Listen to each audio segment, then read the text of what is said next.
Well, well, well, how the tides turn.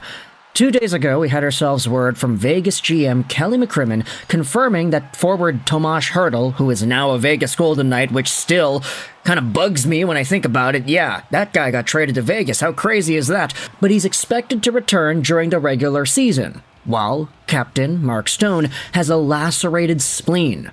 Stone will miss the rest of the regular season, adding it's impossible to know what the timeline is. And because this tweet had 700,000 views, 2,000 likes, a whole bunch of replies, and a bunch of quote tweets, I feel like if anybody has been paying attention to the NHL the past few years, you gotta know where the comments and the replies are going with this. Translation: Stone is gonna be out until Game 1 of the playoffs. Oh, it's impossible to know the timeline, and then you have the clip of the office guy turning around. New LTIR rule. If a player misses the final game of the regular season on LTIR, they are not eligible to play in the playoffs. Also, all cases need to be run through the NHL and a third-party doctor. Enough is enough.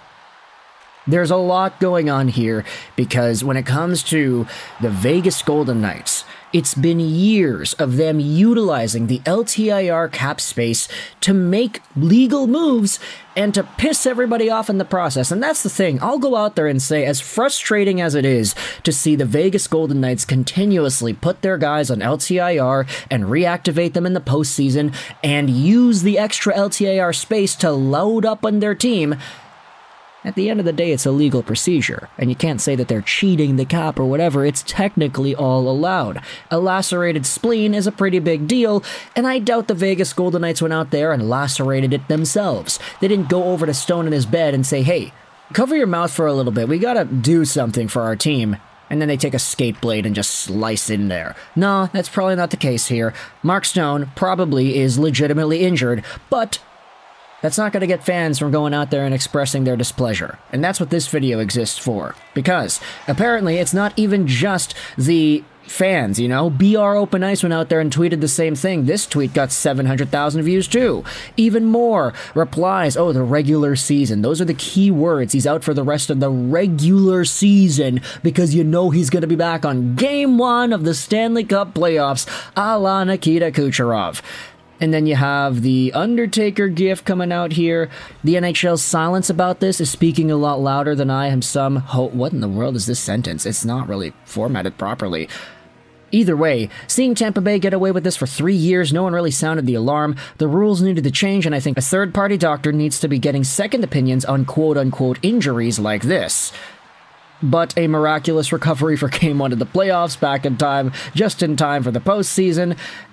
Yeah, there's a lot of people going out there with a very similar sentiment, and for good reason. Mark Stone is making $9.5 million a year till the end of 26-27. That's a very expensive player, and this season, he's a point-per-game guy. 53 points, 56 games played. The Vegas Golden Knights, with their extra LTIR cap space, were able to add on Anthony Mantha. They added on Tomas Hertl. And the best part about those acquisitions is they didn't trade away anybody that was on the roster. You talk about Noah Hanifin getting traded for. Hey, the only guy they gave up there was Daniil Miramanov, who they had to give up because the roster spot was Hanifin. So the Vegas Golden Knights upgraded Miramanov to Hanifin and acquired Hertl and Mantha for nothing else off the main roster. And teams like this, going out there and utilizing the LTIR space, are always going to get hated, but what are you going to do? It's within the rules, they're allowed to do it, but that doesn't make it not fishy.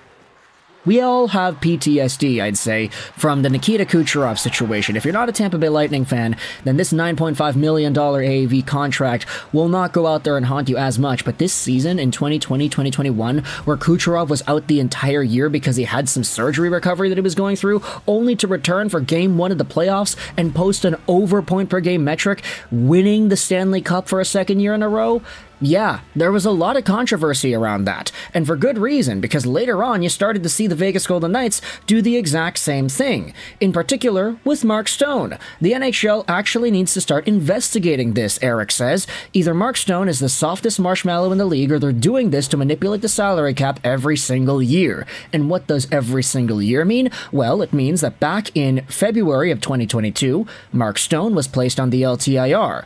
On April 12, 2022, Mark Stone was activated from the LTIR, presumably during the playoffs.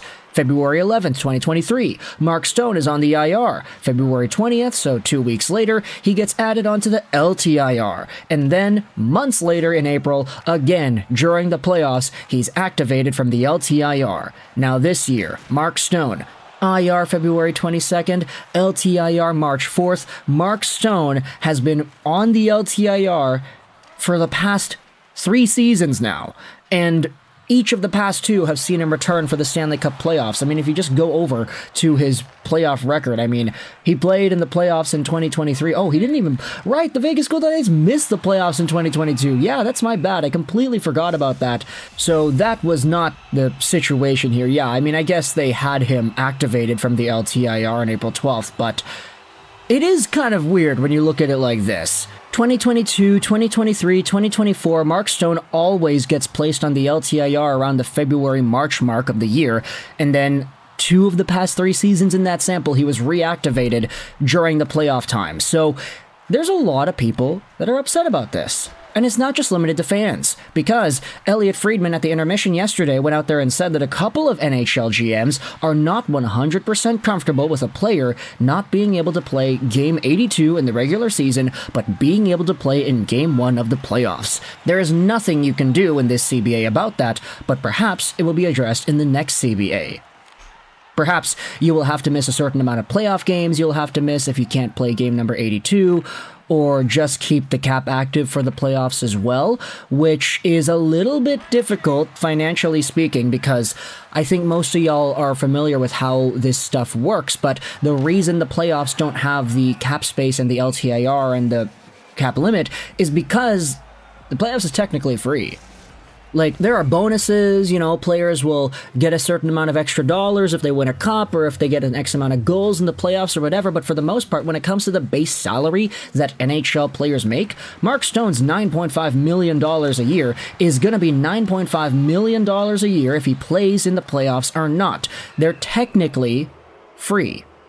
And so because there's no salary cap, because it's technically extra hockey, the reason for that is because not every team plays in the playoffs, so you can't be going out there and paying Vegas players for 82 games worth of time plus whatever playoff time they get, and be paying some Chicago Blackhawks player for 82 games only. That's a discrepancy in work. Playoffs are technically in a different financial category, so hey, putting a cap in for the Stanley Cup playoffs is a little bit difficult, but I do understand the vision here as to what Decker is trying to go out there and say. But it is interesting to me how the Elliotte Friedman comment goes out there and says, yeah, NHL GMs are not really comfortable with a player missing out on Game 82 and then being available in Game 1. If you want my opinion, is there a fix to this? I have no idea. I'm not smart enough to pretty much think about something on the fly here. But at the same time, I could totally understand why this perspective is a big deal. Hey, he missed out 3, 4, 5 weeks, and he missed out on the last games of the year. But once the playoffs begin, hey, he's healthy and he's good. Nikita Kucherov did the same thing in 2020, 2021. 23 games played and 32 points. He didn't play a single game in that regular season. He took one for the team by going down early on and saying, yeah, no, sorry, I'm out.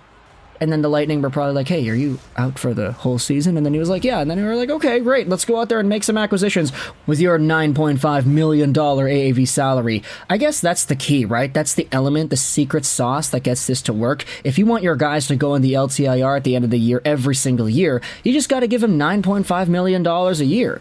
Bona fide, guaranteed strategy. So let me know your thoughts in the comment section below about Elliotte Friedman going out there and highlighting how different NHL GMs are uncomfortable with the way Vegas is handling this. They didn't say that per se in this tweet, but that's essentially what we're seeing, because look, if Mark Stone comes back in the first round of the playoffs, I don't think anybody's going to be surprised. It doesn't even have to be Game 1. Just any time within the immediate beginning of the Stanley Cup playoffs, Stone's lacerated spleen is all of a sudden healed. Like, everybody's going to have the same perspective on that. And the worst part is, it's a legal move. You're allowed to do this kind of stuff. So let me know your thoughts in the comments as to how NHL GMs are reacting to this and what kind of fix you feel is appropriate to put in place. Let me know your thoughts in the comment section below. I hope you enjoyed this British 99, and bye.